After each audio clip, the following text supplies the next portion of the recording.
The 417 Gamers is a group of board, tabletop, and card gamers in the 417 area code. This is the podcast. Welcome to the 417 Gamer Podcast, episode 51, the one with drafting games. In the 4, Andrea and I talk about 4 more games that we've been enjoying. We talk Sail, Trails of Tucana, Machi, Koro 2, and Splito. In the topic of the show, we talk about drafting games, whether we like open or closed drafting games, is it one of our favorite mechanics, and some games maybe we've added drafting too. And in the 7, we talk about 7 of our favorite closed drafting games. Without further ado, the 417 Gamer Podcast. Welcome to the 417 Gamer Podcast. My name is Rick. And I'm Andrea. In the 4, we like to talk about 4 games that we've been playing recently. We're going to start off by a 2-player trick-taking game that we picked up last year that has sat until we, on a choring day, decided, let's just break it out and play it. This is Sail. It is published by All Play Games, designed by Akiyama Koro and Kuzu Yusai. In Sail, the 2 players are trying cooperatively to navigate a pirate ship, through treacherous waters, trying to avoid krakens, islands, storms, and trying to get to their destination before a set time. Andrea, what do you think about Sail? It was so much harder than I thought it was gonna be. Usually our little 2-player games are quick, fun, and easy. This one was so much more difficult. And, okay, things I liked about this game. You have different scenarios that you can run to make it harder or easier. Yep. We picked the easiest one because it was our first play. And granted, we didn't necessarily know what we were doing. We had to keep going back to the rule book. And the Kraken got us and ate us. It did. But I kind of glad that it did because I want to play it again now. So because I feel like if we'd won on the first try, I'd be like, oh, okay, that was fun. But I'm like, okay, we gotta figure out how to win this now. We do not have very many co-op. Do we have any other co-op 2-player games? That's strictly 2-player. I don't think we do. Oh no, that's not true. There was one. The Fox and the Forest. Duet, yeah, where we would work. And we liked it. We didn't love it, but that was another trick-taking game. Yeah. I do like, and I've always liked trick-taking games. That comes from, growing up playing hearts and spades and stuff like that. But I do... And you're not allowed to talk to each other during the turn. You can strategize before you get your cards. Like, we need to make sure that this time we hurt the Kraken. And as opposed to our strategy being trying to move the boat forward. Yeah. So we can talk about that. But once we get our cards, we're not allowed to talk to each other. I can't say, oh, I've got 3 8s. I'm getting ready to play 1 so we can do something. But yeah, I actually really enjoyed it. And I would definitely play it again. Not just because we died, but because there are longer scenarios that looked really cool with more hazards and stuff that you add in. So it's very interesting. I don't know that we have any other game that has this feel to it. Right. But yeah, I liked it. Yeah, I liked it. Whenever you're playing the trick, whoever wins the trick, it counts. You have a trick tracker. And each player can win up to 4 tricks. If either player wins 4 tricks, that ends the round. Right. So part of your strategy is make sure I don't win this next trick so we can make the round last longer. Yep. But then the cards have symbols on them. They'll have ship's wheels. They have cannons. They have Kraken tentacles. So it's the combo of the whale tails, and it's the combo of the symbols dictates what you get to do whenever you play them. Whether it's move forward, attack the Kraken, take damage. It's because sometimes you take damage. And then there's sometimes you win the trick and the symbols don't match, and nothing happens. Somebody won the trick, so you have to advance the trick tracker but nothing happened otherwise. Your boat just sits there. Yeah, and that is a big part of the game because you're wanting to get something accomplished and you didn't get to. Yeah. And the Kraken deck is like 6 cards. It's the 1s and 2s from all 3 suits. And if anytime the Kraken damages you, cards come off that deck and go into the discard. Anytime you damage the Kraken, that'll put more cards in that deck. But if at any time there's no more cards in the Kraken deck, you're dead. The Kraken got you. If you go through enough Kraken damage, the Kraken tentacle moves up on the tracker there. So if that ever reaches the end, the Kraken got you and you died. If you can't reach your destination by the time the time tracker gets to the end of the board, you lost. So there's many ways to lose, like most co-op games. The only way to win is get your boat to safety. To the safety. But if you're putting all of your eggs in the basket of trying to move, to race forward, which is what we did. And we didn't worry about doing any damage to the Kraken. The Kraken deck ran out real quick. We're like, oh crap, that was dumb. Yeah. So yeah, Sail was interesting. The next game we're going to talk about is Trails of Tucana. This is a game we've had a little bit, and when we were making our 10 for 10 list, this is the one your brother picked. Because we wanted some of our family that come over. Like, hey, we're wanting to do our 10 for 10. We'd like to play some games with you guys. What would you like us to put on there? Yeah. And he's like, what's the one where you got a map and you're drawing on there and it's got the like bugbear and the toucan? I'm like, oh, it's Trails of Tucana. Yeah. So this was designed by Kristen Admundsen Oddsby and Elifant Svensson. This is published by Aporta Games. Would you call this a flip and fill? A random writer. Okay. Just easier. Serve a roll and ride, a flip and fill. Yeah. Just a random writer. A random set of information comes up, and then you randomly either put out a tile or write, draw, whatever. So on this game, everybody has a map. You have a deck of cards that have desert, mountain, water, jungle, and then some wild cards. You flip over 2, and everybody has to draw a line on their map between the 2 pieces of terrain. You're trying to connect the ports on the outside of the map to either each other of the same letter or to the various features on the island. There's journals, there's obelisks, there's sea serpents. They call them yetis, but we've been calling them bugbears. Yeah. Toucans. And then each time you connect one of the items in the middle of the board, you circle it on your scoring sheet. In the small map, you play 2 rounds, and for everything you were able to circle in the orange scoring, you get that score in round 1. Then you play the second round. Anything you have circled at the end of the game, you get in round 2. If you're able to connect any of the ports, there's bonus cards for the first person to connect any of the various lettered ports. But everybody gets points for the ports that they are connecting, whether they are first or last.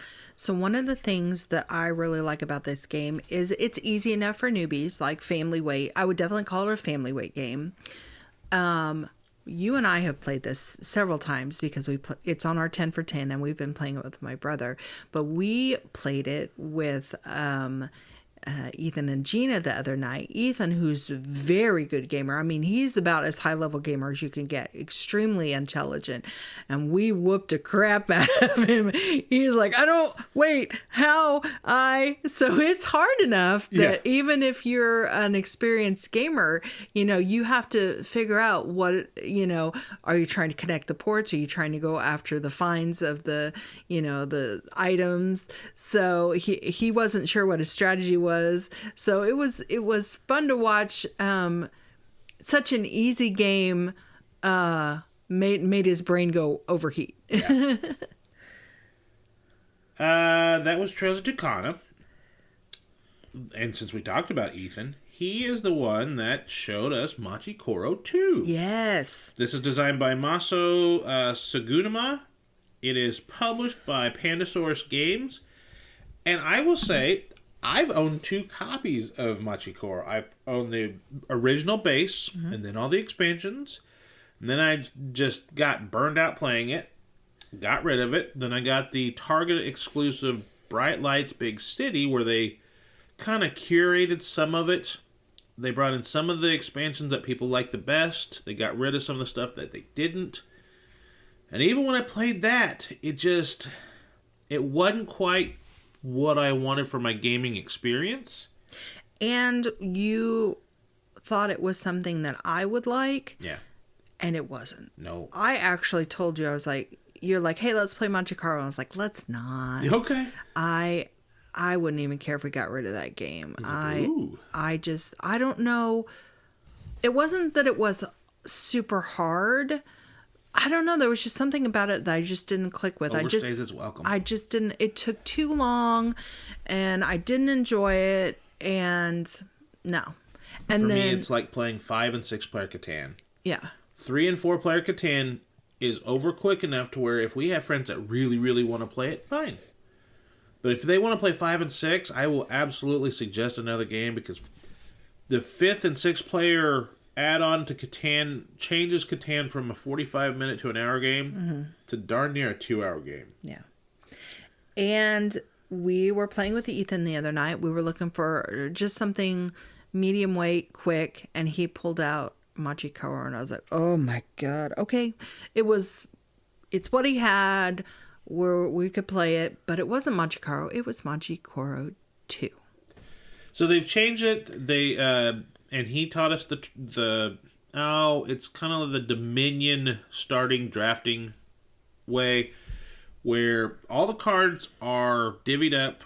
You have your 1 to 6s, you have your 7 to 12s, each have their deck, and then in the original Machi Koro, everybody had their own monuments that they needed to build, and that was the timer. The first person to build all 6 or all 5 of their monuments won.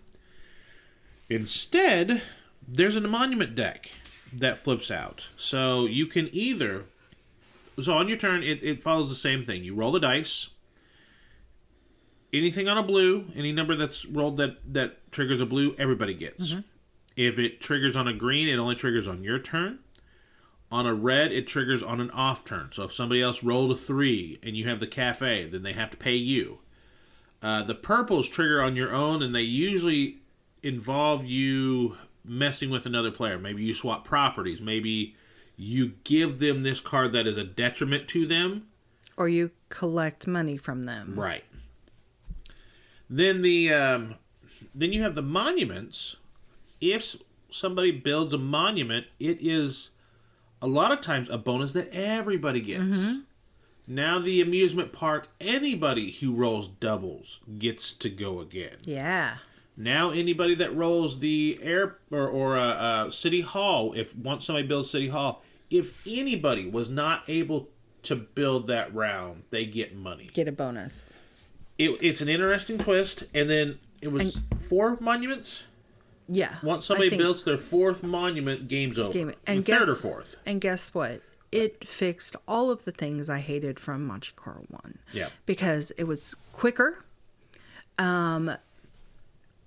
I felt like there were more cards where everybody got something. I think one of the things I hated from Machi Koro 2 was other people would go the strategy of getting cards where when something was rolled, they took money from everybody else. And I would always lose all my money. And every term I never get to build anything. And what fun is that? I would go for the rest of the game, never having any money, never be able to build anything. And I was just waiting for this game to end. Oh my God. But this game kind of leveled that out. And everybody had more of an equal chance to win. And I actually enjoyed this, and I kind of think we maybe need to buy this one. Well, and Ethan had this in his card case. Yeah. He has it distilled down where he maybe he has the box rat hold at home, but he has all the cards just sleeved in a section of his. He's got one of those quivers or those card cases where he's got several card games in there. He's got Fantasy Realms, he's got this, and several others. So I think that might not be a bad idea for us to build our little travel card game. And maybe this does need to be a part of it. Yeah, I was impressed. I not only didn't hate it, I kind of liked it. Last but not least, we are going to talk about Splito. Splito is a game that we talked to one of our friends at Metagames, and he said, you need to play this. Mm-hmm. I'm like, okay. And then we cleaned out the garage, we put it in the garage, and it sat there for a month and a half, 2 months. It did. And then we had some other friends that come over and like, oh, have you played this? No. Well, you want us to teach it to you? I think one of the reasons we haven't played it is you cannot play it 2-player. Right. It needs to be 3 to... I have it right here. 3 to 8. Because you are playing not your own tableau. You are playing like between two cities. You are playing two groupings, one on your left side, one on your right side, where you are playing with the player next to you. This is designed by Romeric Galmier and Luc Raymond. It is published by Blam or 25th Century Games. Yeah, this is going to be a drafting game. You have a handful of cards that will either have numbers or points. The points tell you what kind of number cards you're either looking for, or colors, or what number cards or colors you don't want. Mm-hmm. On your turn, as you just said, you are going to play one card to either one of your neighbors. Yeah, so I started to mess that up because that's not... We have other games that have that mechanic, and you play on both sides at the same time. Yeah. You have to choose. You can only do one left or right. Yeah, there's like... so there's between two cities, between two castles of Mad King Ludwig. There is... I think it's Enchanted Forest that did something like that, or something garden. Enchanted Garden or something like that, where you're building a garden with your neighbor on the left and the right. Yeah. But yeah, you pick your card, pass your hand, and this is a game that was... the art's nice, the numbers pop, although I'm not colorblind, so I don't know how rough that is. Sure. Because there's a dark green, there's a pinkish reddish, there's a yellowish, a purplish, a bluish, and an orangish. And those cards do have different patterns on them, so hopefully you that can helps. match patterns. But we played it. It's a fun little game. At 4, we thought it was decent, but I think we really want to try it at a bigger player count. Yeah, that would be fun. But yeah, that's Splito by 25th Century Games. That's 4 more games we've talked about, Andrea. Let's go to the topic of the week. Yeah, it's time.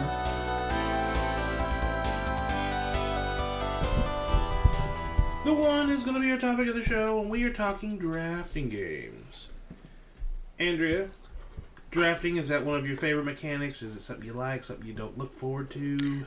I do like drafting.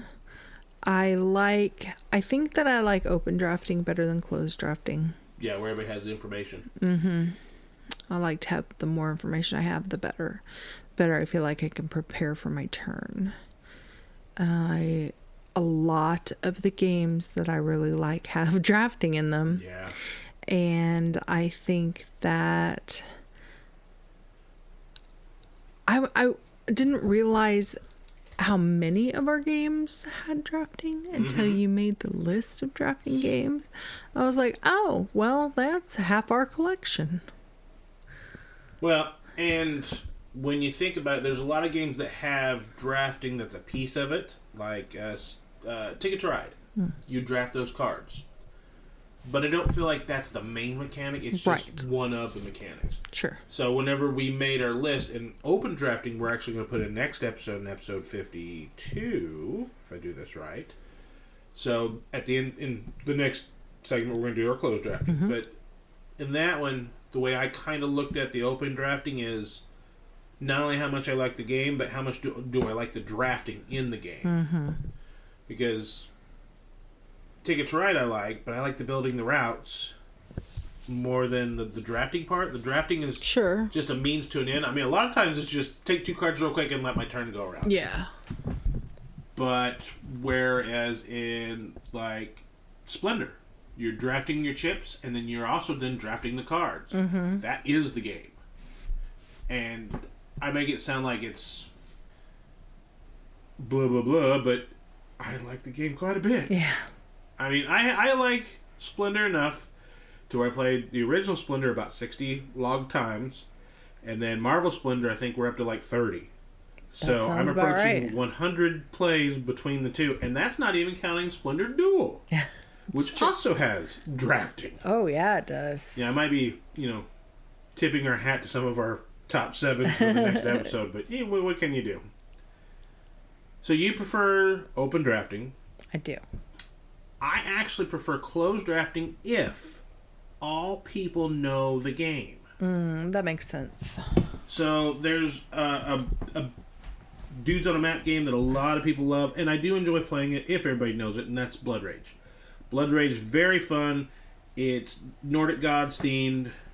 There's Valhalla. You can draft and pick up monsters to put on the board. You can go fight each other, and then Ragnarok clears people off the board, and you can lose you guys to Valhalla. The cards you play can get you more soldiers out on the map. It can get you some of the monsters to be on your team. It can get you points based on how many warriors you send to Valhalla. And then like the Loki card gets you points. That might be the Valhalla because you're losing guys. The more guys you lose, just points. So the Loki strategy is like, all right, come fight me. I have a whole bunch of points in my hand that, and for newbies, they don't know what cards they're handing over.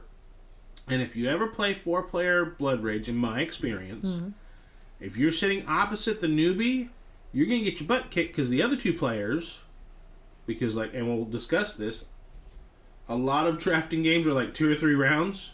Blood Rage, 3 rounds. So cards pass to one player that'll be on your right, and then the next round it'll be towards the player on your left. So they're getting cards from the newbie that the newbie don't know to keep back. And then those other players are sure as heck going to know which cards to keep. So you get what cards they didn't. I know, I kind of complicated that, but... I understood. I followed all the way along. Love, like Draftosaurus. I like that one quite a bit. You have a handful of little dino meeples.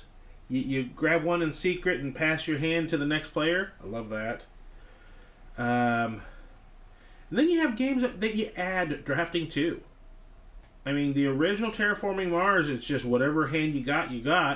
Then everybody started drafting. We're like, this kind of evens it out. Because you may have a game of Terraforming Mars, a game that we love, where somebody's getting all the Demos downs and big asteroids and, all the point cards, and you're just getting, like, searching for life. Yeah. Or fund a project. And you're like, this is crap. So, when you and I play Terraforming Mars on a Sunday while we're choring, we do drafting. Yep. I like it. Although sometimes it's hard to let a good card go. I know, but that's part of that closed draft is that opportunity cost. It's like, what am I giving you? And some of it is hate drafting, but also some of it's like, man, these are both good. How good is this for me versus how good is this other thing for you? Sure. Because if you take this, I know you're using it on me. Now, would you say that most drafting games involve cards? Most sure, but not all. Because, like we said, Splinter has chips that you have to draft. Draftosaurus, little meeples. Then, I think a lot of times they do the cards, but there are some that kind of break the mold. And that's one of the questions that I put in the 417 Gamers. What are some games that, put some of the most unique twists? I think Draftosaurus, for me, was one of them. Between Two Cities. That's tiles. I know it's card adjacent. Yeah. But you're putting out tiles to build a city. So in Gizmos, you're collecting both cards and marbles. Would you call collecting the marbles drafting? It's open information. You are drafting right in front of people, absolutely. It's collecting a resource, but it's an open row of like 5 or 6 marbles that anybody can see. Yeah. And actually, no, because you have to trigger an action to get those marbles. That's true. You have to trigger one of your actions on your board. To choose a resource. Well, no, because it's one of the actions is pick. Pick, you can just grab a marble. You can just grab one of those marbles right there and take it. Depending on how you've built your gizmo, depends on how many bonus actions you get. It's true. But the paying for those others, I find that to be drafting. So, we like drafting. We've added drafting to games. Talked about some, especially drafting games. I think we should talk about our favorite drafting games. Yes, I want to know. Let's start with the closed drafting games. Let's get into the next segment. You're listening to the 417Gamer podcast, and there's multiple ways to follow us. You can follow us through the Libsyn website at hobbygamingnetwork.libsyn.com. Follow us on Spotify. Search Hobby Gaming Network or 417Gamer podcast. Find us there. On YouTube, follow us with the 417Gamer channel. And, of course, if you'd like to direct any show notes and any comments to us, facebook.com/Hobby Gaming Network. Let's get back on with the 7. The 7 on the 417Gamer podcast is our 7 of the category of the show usually. We're talking about drafting games, but as we talked about in the topic of the show, there's open drafting and there's closed drafting. For this one, which one are we going to do, Andrea? Closed drafting. So this is you get a hand of cards or items. It is private to you. You pick what you want, and then you pass it to your neighbors. Clockwise, counterclockwise, across the table. Could vary depending on what the game. Mm-hmm, mm-hmm. So, Andrea, the number 7 game in this list that we're going to highlight is... Let's Go to Japan. Yeah, Let's Go to Japan is published by AEG. I'm going to bring up their designer here in just a minute. What do you think of it, Let's Go to Japan? It is... You know, I like a game with a good theme. Yeah, you do. This is theme with an itinerary. It is. Basically, you are given cards and with those cards, you lay out your entire trip to Japan. And if you go from one city to another city to see a site, you have to take a train. And I like that because that would be part of your travels. And this is designed by Josh Wood. It came out last year in 2024. In the game group, Ben, who usually comes on here every New Year's when we talk about our favorite games, he kickstarted it. He has the nice little wood token bits. Mm-hmm. And he pushed the crap out of this. And it's a really, really good drafting game. Mm-hmm. I wouldn't put it at a family weight. I'd put it at that next step or maybe step and a half from family weight. I agree. If you have a really good teacher, I think you can bring newer gamers in. If people are coming out wanting to play games, I think newer gamers can handle this. But if you were going to take this out to the holidays, beware. I do remember I had a lot of questions and I struggled a little bit on my first play. Yeah, there's some iconography that you have to be able to digest because that's very important to the cards. You have like happy faces, sad faces, you have food, you have trips. And so in Let's Go to Japan, you're going between Tokyo and Kyoto. You have to have you're building your itinerary where you want to go, as you alluded to, but you also have to be able to spend the travel tickets to make those changes. Mm-hmm.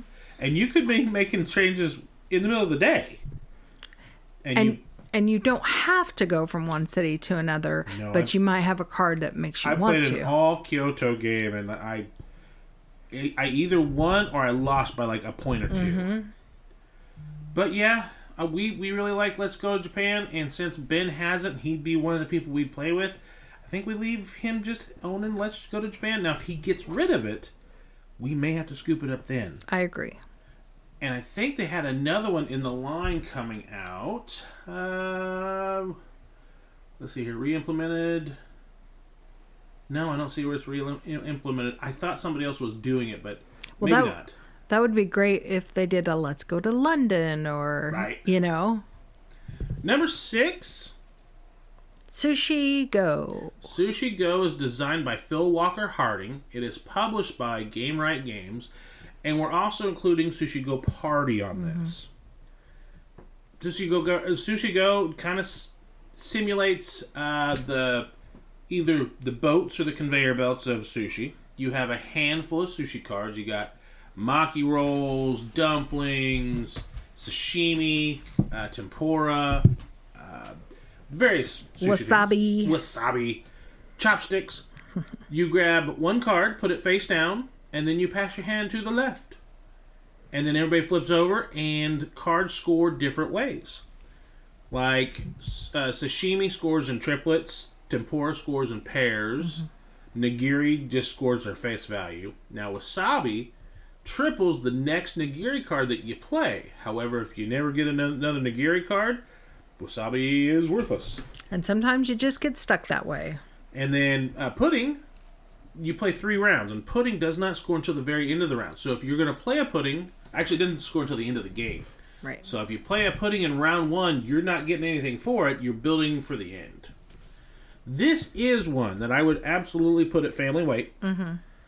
And if you have the party, you have more options. The regular Sushi Go fantastic game plays up to 5. Sushi Go Party, I think, plays up to 10. And it has several items. So if you are bored of just the base game, you have different desserts you can switch out for the pudding. You have different nigiri rolls. You have different types of rolls to replace the maki roll rules. It refreshes the game if you've kind of, worn it out. And ours came in a really cool tin box. Yes. I like tins until I have too many tins. Because they get dented so easy. That's true. But no, I do like the tin because it's that embossed tin. It's got some, raised lettering. And the art's just fantastic. Mm-hmm. Number 5. Splito. Splito's a new one. How do you play Splito, Miss Andrea? It is similar to Between Two Cities, where you have your hand of cards in front of you and you're going to be paired up with the person to your left and to your right, making a combo of both of your hands of cards in between the two of you. Some of the differences are in this one, instead of whenever it's your turn playing one item to each pile, you have to choose which one you're going to do. And also, for end of game scoring, you take the score to your left and the score to your right and multiply them together, and that is your score for the game. Yeah. Splito is... Oh, I just had it. I lost it. No, what did I do? Not a lot of theme for me in this game because pretty art. The art is pretty. The cards are just numbered. Yeah. But they are shuffled in with your scoring cards, and you can choose which side of you to play a scoring card on. It's like you may get a card that says no 5s in this arrangement, and if you already have some 5s in one of your piles, you're obviously going to play it to the other side. And this is designed by Machi Shamel, and it is published by 25th Century Games. It's a fun little card game. In fact, the owner of one of our friendly local game stores shoved this in our arms. He said, learn this. Mm-hmm. It's great. Yeah. He's right. And we like it at the higher player counts. We played it at 8, and that was the best play of it we've had. Yeah, I agree. We're going to go from one new game of 2025 to another new game of 2025. Edge of the Realms. The Dungeons and Dragons themed game. This is by Phil Walker Harding again. He appears again. He likes his drafting games, and we like his drafting games. We do. This is published by Wiz Kids. You are cartographers. Mm. You are exploring the Edge of the Realms. It's an area that is not very well explored. Mm-hmm. On your turn, you get a handful of map cards that has some various terrain. You have like forests, fields, water, and mountainous areas. You play the card down, and then in one of the corners, there's a relic. And that relic lets you do one of 4 actions. You can either... The portal allows you to hold another drafted card in a reserve for you to potentially use later. There's the Mage Tower that allows you to terraform a square region, because all the cards are like little squares of terrain. Mm-hmm. You can terraform an area to help you for scoring.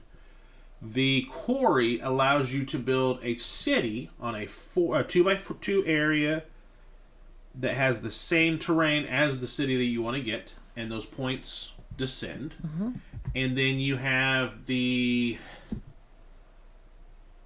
The fourth one allows you have an adventurer that you start with. He gets to travel. He or she. And all the travelers are classes. You have a cleric, you have a rogue, you have a mage, a fighter. And when that last, and I forget what that last relic is, but you get to travel, I think it's up to 5 spaces. If you explore a relic, you get 2 points. You put a little cube down. If you explore a city, you get 2 points.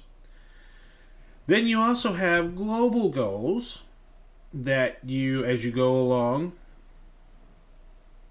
you try and hit. And I think I remember one of them being like having explored a item in every row of your map by the end of the game or something like that, or have 2 adjacent cities in your map. And I have a feeling next month we'll probably have a more in-depth talk about this one.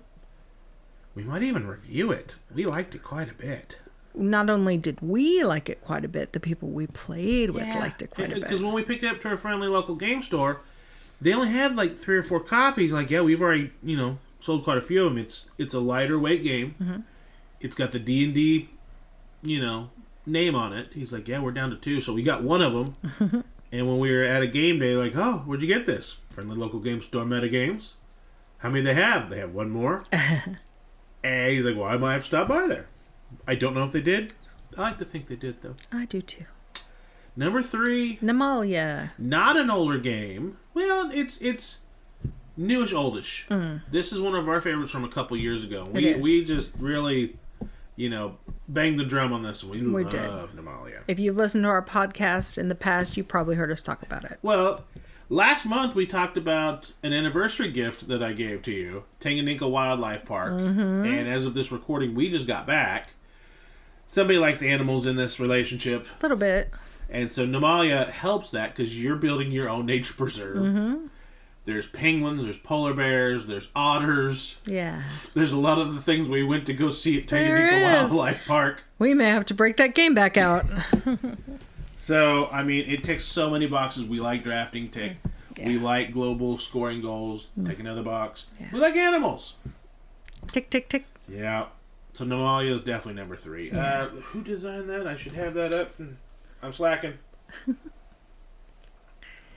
If you're thinking of a place to go in Kansas, Tanganyika Wildlife Park, they have a miniature hippo. They have a pygmy hippo, absolutely. And they have some white rhinos that if you paid for the experience, you get to feed. Yeah. And they just nom stuff out of your hands.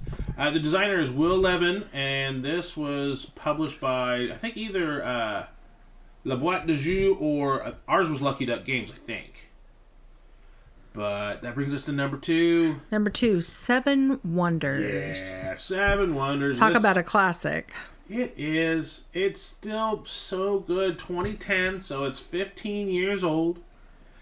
It won the Canner Spiel in 2011. This is designed by Antoine Bauza. It is published by Asmodee or Repost Games. Plays 3 eras. You have your little wonder board of whatever race or nationality that you took.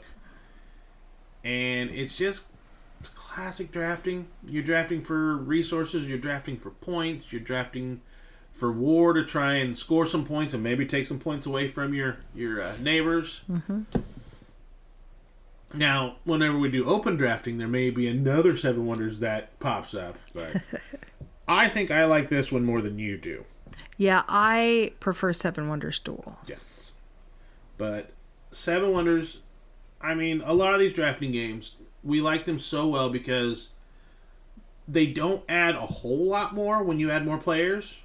And it's in the name 7 Wonders. You can play up to 7 people. And it might take just a little bit more time, especially if you have any newbies.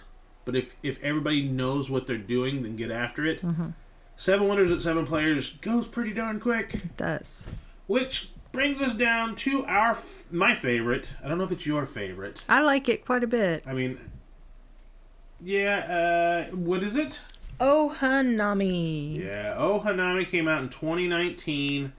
I think we have the newer artwork by Pandasaurus Games. That was maybe it might have been that old. It doesn't feel like it's that old.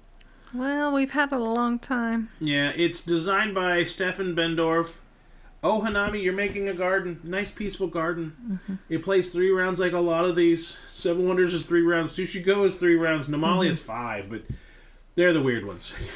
Anyway, in Oh, Hanami, you have a hand of cards, and you have up to 3 gardens you can build. Mm-hmm. And in this one, Oh, Hanami, you draft 2 cards. And if you've ever played The Game or The Mind or any game that has sequential cards, when you play them, you start your gardens at whatever number you want. And then from that, you can go up or down. And if you ever have a gap, you can't put any cards in between there. Right. You have to always go up or down from those numbers. Sounds a lot easier than it is, but then you also get some of those choices like, man, when do I start that 3rd garden? Mm-hmm. Or do I take that big of a jump? Because I think they go all the way to 117. And as you pass your hands around the table, you know something you don't want, and mine probably coming back to you. Where are you going to put that? There's different greenery. There's water features. Yeah, there's stone. You get scores for groupings of colors. Mm-hmm. And then there's also the cherry blossoms that don't score until the very end. Mm-hmm. And that's kind of an exponential thing, is how many cherry blossoms. If you only have a few, cherry blossoms are not really a way to go. But if you can get a whole bunch, I saw somebody almost win exclusively on cherry blossoms. It was me. Yeah. I really like Oh, Hanami. Yeah. Any honorable mentions that... Because we kind of made this list together. You had mentioned Between Two Cities. Yes, I really do like Between Two Cities, especially with the Leaders expansion, where you start out with a map, and then you build, instead of a 4x4 grid, you ended up building a 5x5. But I really like that one. Yeah. Is there anyone that we missed that you liked? I think we got all my favorites. Good. Well, those are some of our favorite closed drafting games. Did we miss your favorite? If we did, head over to our Facebook page at the Hobby Gaming Network and give us a yell. But until next time, keep gaming. In the 417. Good.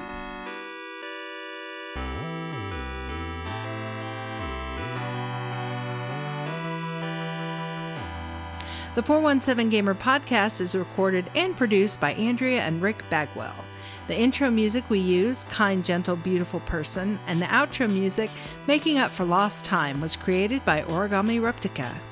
For links to our show notes, the music, and guest links, head over to our Facebook page at facebook.com/Hobby Gaming Network. Until next time, keep gaming in the 417.